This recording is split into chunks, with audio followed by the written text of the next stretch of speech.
typically dimensions, the fields on the top over here, are categorical variables and thus they are discrete. But in Tableau, we can switch dimensions between continuous and discrete by using the little drop down here. And you can see it says convert to continuous.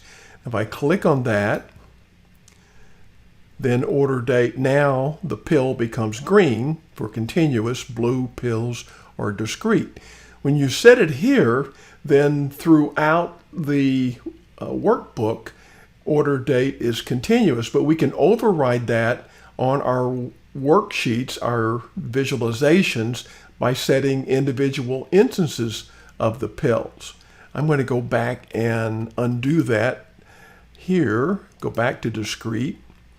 Now you can see it's blue. We can do the same thing for measures on the bottom. You can see most of these are green for continuous.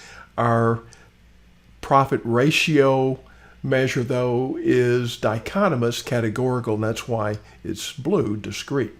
Here we can go up to this instance of the field in the columns and down click there. A little bit longer menu, but down at the bottom again, we can switch between discrete and continuous. And of course, that would make it specific for this particular sheet. So I hope that helps.